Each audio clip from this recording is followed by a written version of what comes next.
Buenas tardes, profesor. Mi nombre es José Luis Arteta Huelvas y en esta ocasión estaré sustentando el protocolo colaborativo de base de datos 1.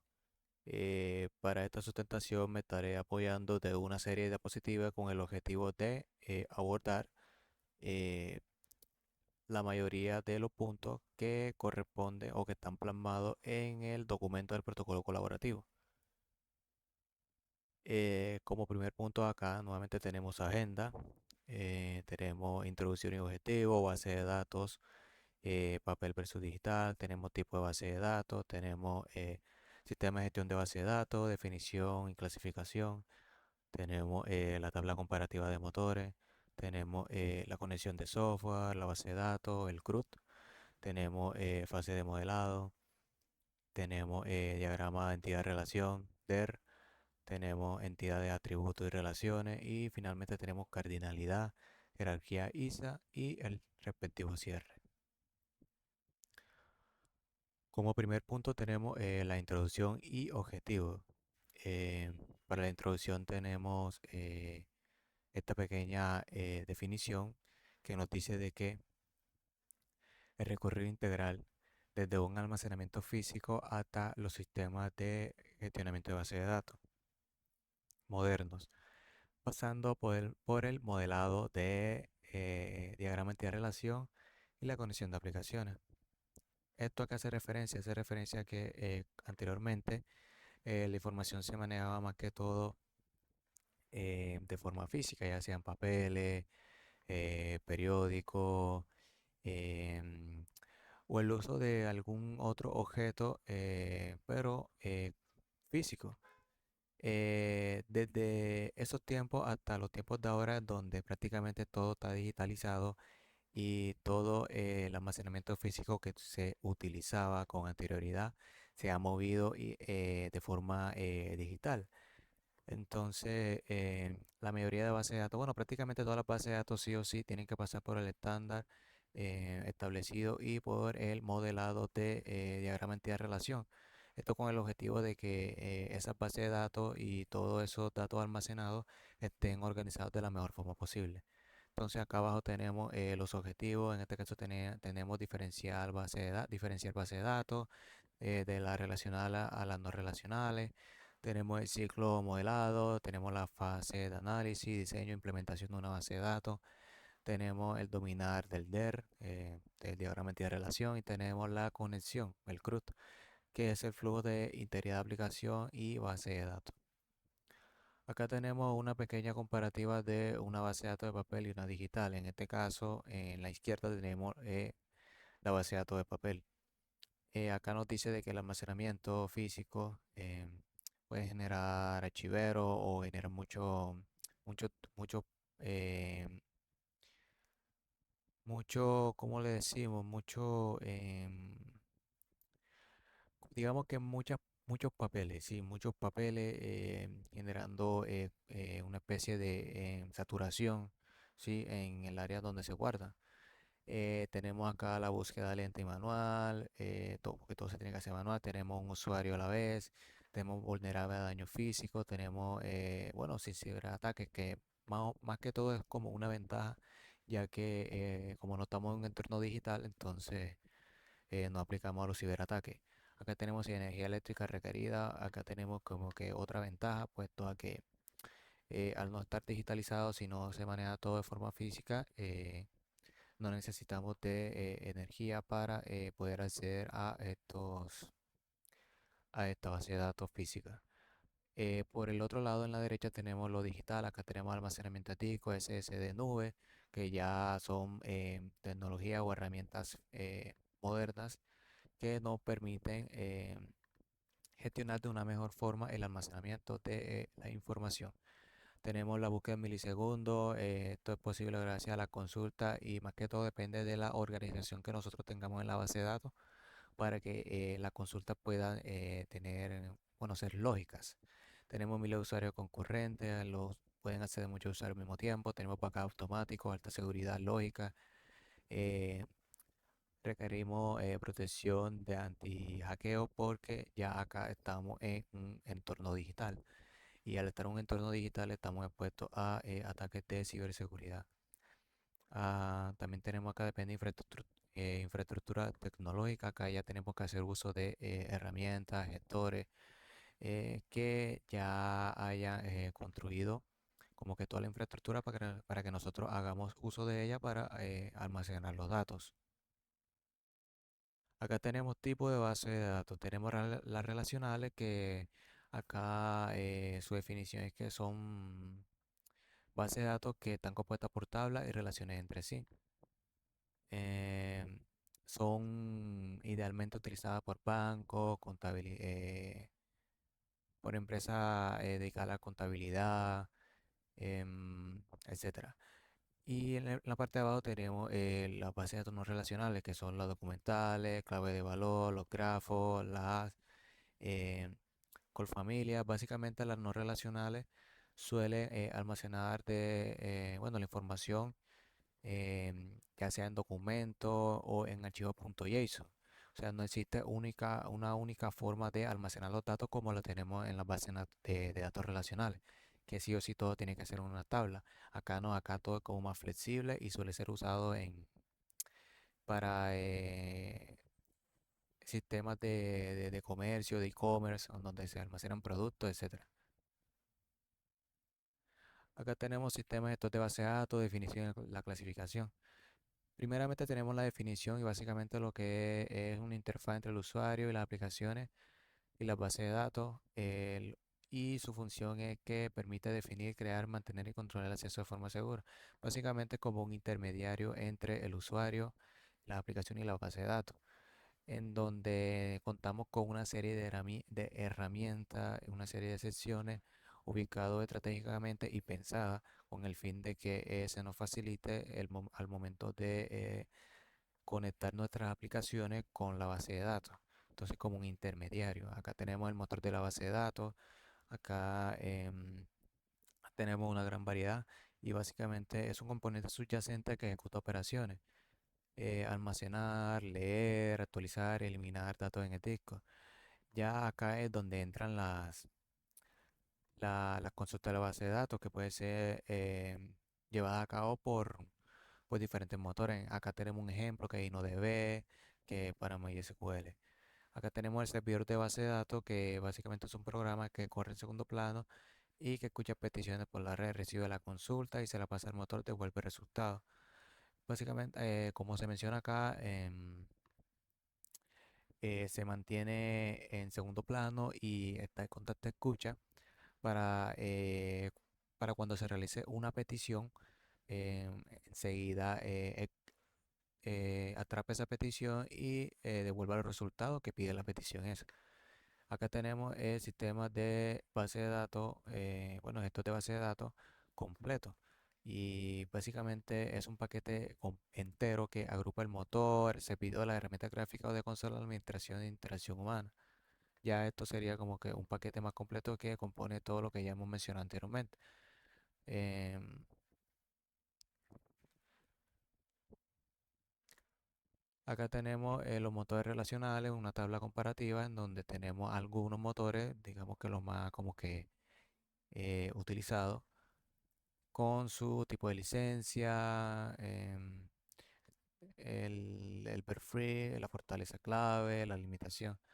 Entonces acá tenemos Postgre, MySQL, SQL Server, Oracle DB, MariaDB, SQLite, IBM DB, y acá tenemos tipo de licencia, algunas son open source, otras son primitivas. Acá tenemos em, si son de uso como que gratis, acá tenemos la fortaleza, altamente estándar, tipo avanzado, JSON nativo, eso más que todo bueno, en el motor Postgres SQL. Acá tenemos la limitación clave, grupo de aprendizaje empinada, eso quiere decir que Postgre es un poco complejo aprenderla o le tenemos que dedicar mucho más tiempo para ello. Y básicamente de eso se basa la tabla comparativa de modelos relacionales. Acá tenemos la tabla comparativa de motores no SQL, que ya serían básicamente la misma estructura de la tabla anterior. Acá recalquemos que en los motores SQL Ya sabemos que todo se va a manejar mediante la realización de tablas y relaciones. En cambio, acá en los motores no SQL estaríamos guardando la información en documentos, en grafos, en documentos, en archivos.json, etcétera. Entonces, acá tenemos la tabla comparativa y acá tenemos un poquito más claro en cuanto a cómo guarda la información. Aquí tenemos que MongoDB la guarda en documental, Redis la guarda en clave valor, Cassandra la guarda en columna, Neo 4j la guarda en grafo, Dynamo la guarda en clave valor, etcétera.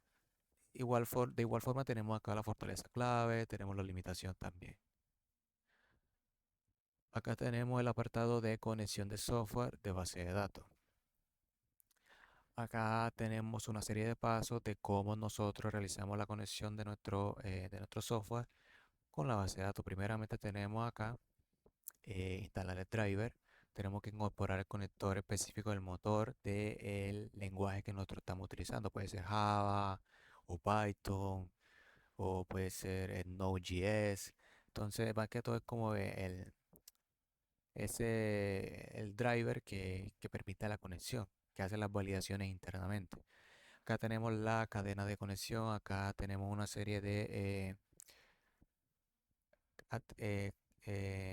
variables. En este caso tenemos IP de servidor, puerto DB, usuario, contraseña, que deben coincidir em, con, bueno, primeramente estos están internamente dentro de nuestra base de datos y mediante el driver nosotros vamos a mandar o colocar esas credenciales en variables que corresponden a las de nuestra base de datos para poder conectarnos a nuestra base de datos.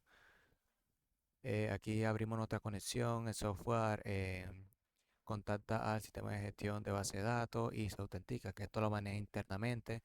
Como habíamos mencionado anteriormente, las variables IP servidor, puerto DB, usuario, contraseña tienen que ser validadas bueno, validadas para ver si corresponden a las que están plasmadas en la base de datos. Acá tenemos el CRUD, que ya directamente hace insertar, seleccionar, actualizar y eliminar datos. Acá tenemos el paso 5, que es procesar el set y es mapear los datos, objetos para mostrar en la interfaz. Esto hace referencia a que cuando nosotros realizamos una consulta y la base de datos nos arroja los resultados, esto nos lo arroja en un tipo de formato específico, puede ser en JSON, ya depende mucho del tipo de datos, del tipo de base de datos que estamos manejando. Em, entonces nosotros tenemos que mapear esos datos para mostrarlo de la forma en que nosotros las queremos mostrar. Bueno, acá tenemos el paso 6 que sería básicamente cerrar la conexión, que es liberar de recursos a servidores. Eso evita cuello de botella. Esto hace referencia a que cuando nosotros realizamos una petición y la base de datos no arroja resultados, lo ideal sería cuando tenemos los resultados cerrar la conexión a la base de datos para evitar el consumo de recursos. Acá tenemos la fase de modelado de una base de datos. Acá primero tenemos la fase de análisis, que los pasos serían entrevista, observación, recolección de documentos. Acá en este paso, lo que nosotros realizamos es con la recolección de, digamos que toda esa información fundamental para nosotros poder ir armando la base de datos. Si dentro de esa información puede ir el problema plasmado o qué tipo de información necesitan guardar, etcétera, etcétera. ¿Cuál es el objetivo del análisis? Entender el problema del negocio, como ya lo habíamos mencionado, y los requisitos de información. Acá el producto, ¿cuáles son los productos? El producto, qué requerimientos tiene, la regla del negocio y los diccionarios de datos. En los requerimientos, acá nosotros tenemos que hacer el levantamiento de requerimientos para ver qué es lo que va a hacer el sistema. Y también tenemos que tener en cuenta la regla del negocio para ver cómo es que funciona el negocio y en base a cómo funciona el negocio, nosotros poder realizar los requerimientos también. Porque tenemos que, digamos que eso se complementa. Y adicionalmente a eso tenemos el diccionario de datos que son unos datos que ya tiene preestablecido la regla, digamos que el negocio. Acá tenemos el diseño, que ya corresponde a la fase número 2. Acá nosotros en paso tenemos que hacer el modelo conceptual, modelo lógico y la normalización. Acá ya tenemos que ir plasmando en base a lo que ya hemos recolectado en la fase anterior e ir armando un modelo lógico de la base de datos para luego realizar su normalización y que los datos queden, bueno, se almacenen de la mejor forma posible. ¿Con qué objetivo? De estructurar la información de una manera teórica independiente del software. Bueno, acá ya lo tenemos de una forma más técnica. Acá tenemos el producto. ¿Cuál es el producto? El producto sería diagrama entidad-relación y el esquema relacional. Acá ya sería la realización de los diagramas, los cuales nos van a permitir armar ese modelo conceptual y modelo lógico de una forma, digamos que como más gráfica. Y esto facilita mucho el momento de entender cómo funcionaría la base de datos. Y en la fase 3 tenemos la implementación. ¿Cuáles son los pasos acá? Acá tenemos que elegir el sistema de gestión de base de datos, tenemos que elegir el DDL, acá tenemos que realizar la creación de la tabla, las relaciones permisos. Aquí también nos faltó incluir no solamente la creación de la tabla, porque también tenemos las bases de datos no SQL, que allá no todo se maneja, bueno, no se manejan en forma de tabla, sino de una forma diferente. Entonces sería la organización de la información en esa base de datos, con qué objetivo de convertir el diseño en la base de datos física en una real. Entonces acá ya estaremos moviendo todo lo físico, todos esos datos que tenía almacenado el negocio, el sistema o la entidad anteriormente a una forma más, digamos que digital.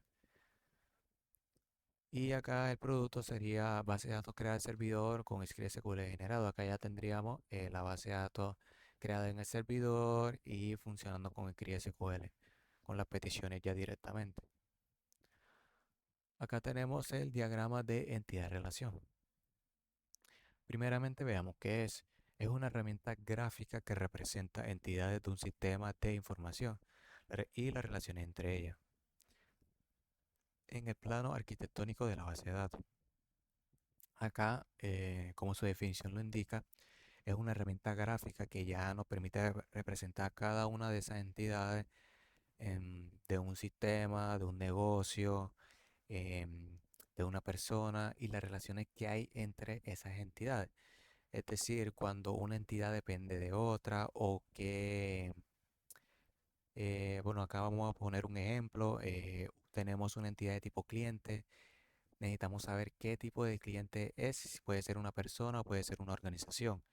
Sí, en este caso, la relación que tendría el cliente con la entidad, persona o organización sería uno a muchos. Esto quiere decir de que un cliente puede ser o una persona, eh, o, perdón, de uno a uno. Esto quiere decir que un cliente puede ser o una persona o puede ser una organización. Acá tenemos la entidad. Acá tenemos una definición mucho más clara de que lo que es una entidad, que es un objeto, persona, concepto del que se va a guardar información. Aquí tenemos un ejemplo, cliente, producto, lo que ya habíamos comentado anteriormente. Acá tenemos la entidad fuerte. Entonces acá nos dicen de que existe por sí misma con clave primaria propia. Digamos que estos son los tipos de identificadores de cada entidad. Esos identificadores van a permitir acceder mediante la clave foránea, acceder a sus valores como tal. Acá tenemos la entidad débil, su existencia depende de otra entidad, persona depende del cliente. Esto pasa cuando una entidad no puede existir sin la otra, ¿sí? Entonces acá tenemos también el conjunto de entidades, que es la colección de todas las instancias del mismo tiempo, conjunto de clientes, todos los registros de la tabla, conjuntos de productos, etcétera, etcétera.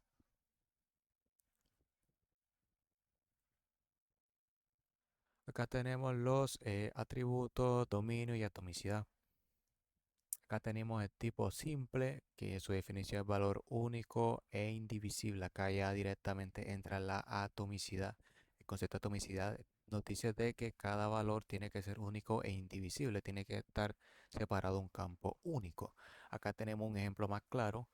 Dice ejemplo punto nombre. Aquí estaremos accediendo a la tabla empleado y al atributo nombre. Y nos da María López. El símbolo acá nos muestra cómo está representado visualmente, óvalo simple, el compuesto. Acá nos dice de que se puede componer en parte, cuenta, punto .ccc, es igual a ID, mapan como sucursal, y se representa de la siguiente manera. o a los abuelos. Acá tenemos la llave primaria que identifica únicamente a una entidad. Acá tenemos el derivado que se calcula desde otro atributo que ya sería la llave foránea. Aquí tendríamos el multivaluado que puede tener varios valores. Y aquí tenemos el opcional que puede estar vacío o nulo, que ya directamente sería un tipo de datos que no pasa nada si no tiene ningún tipo de valor, simplemente quedaría como null. Acá tenemos una pequeña definición en atomicidad que nos dice que cada atributo contiene un valor indivisible. Acá nos dice que el CCC se decompuso en el banco ID, en el ID banco, ID sucursal, número de cuenta, porque las consultas requieren filtrar por cada parte de forma independiente. Acá tenemos la interrelación y la cardinalidad. Acá tenemos las relaciones de primeramente de uno a uno. Acá tenemos un ejemplo donde el cliente tiene una relación de persona de uno a uno. Eso quiere decir de que un cliente puede ser una persona. Abajo tenemos una relación de uno a muchos. Y de ejemplo tenemos cliente a cuenta. Esto quiere decir que un cliente puede tener muchas cuentas. Seguido de eso tenemos una relación de uno a mucho igualmente. Y de ejemplo tenemos la sucursal de empleo. Esto quiere decir que una sucursal puede tener muchos empleados. Y finalmente tenemos acá em, una relación de muchos a muchos. Esto quiere decir de que muchos empleados pueden tener muchas cuentas diferentes. Recordemos de que estas relaciones las estamos sacando del caso de uso asignado, ¿sí? Entonces, una vez claro eso, vamos a seguir con la presentación. Acá tenemos la dependencia de existencia. em, las personas no pueden existir sin clientes. Acá lo que ya hemos comentado anteriormente con la dependencia de existencia, de que algunas entidades no pueden existir sin otras. Entonces, son conceptos muy importantes al momento de estructurar ya directamente, bueno, la tabla y las relaciones entre ellas. Acá tenemos la jerarquía ISA y los estándares. Primeramente vamos a ver en qué consiste la jerarquía ISA y nos dice de que la herencia, que es una herencia donde una superidentidad transmite atributos a subentidades especializadas. Acá tenemos un ejemplo más visual, acá tenemos cliente como superentidad, la cual tiene atributos de ID cliente, nombre, dirección, tipo de cliente. Y como clase y como subentidades especializadas tenemos a personas y organizaciones en donde mediante la llave foránea de ID cliente proveniente de cliente, nosotros podemos acceder a los valores de cliente, ¿sí? Entonces, eso quiere decir la jerarquía ISA, en donde una superentidad, en este caso cliente, transmite sus entidades especializadas a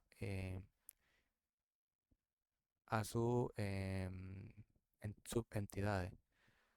Entonces, acá nuevamente repetimos, mediante la llave foránea de ID cliente en personas y organizaciones, nosotros podemos acceder a las propiedades de nombre, dirección y tipo de cliente de la tabla cliente, de la superentidad. Entonces, acá tenemos unos pequeños conceptos, en este caso tenemos ISO IE 9075 que define el lenguaje SQL estándar de la industria. La estandarización, el conocimiento del programador es transferible entre motores.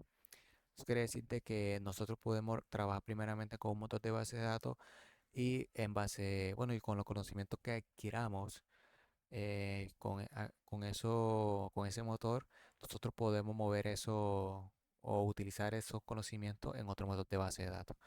La interoperabilidad. Acá tenemos sistemas distintos que se comunican de forma predecible. Y acá tenemos sin vendor locking. Y sería migrar de Oracle a Postgres sin reescribir todo el software. Algunos gestores permiten realizar este tipo de acciones que puede darse el caso de que nosotros primeramente hayamos hecho un sistema en cierto gestor de base de datos y nos piden de que nos pasemos a otro gestor. Algunos gestores permiten realizar esto, tienen compatibilidad entre sí. Bueno, eso sería todo básicamente de la sustentación del protocolo colaborativo de base de datos 1. Muchas gracias.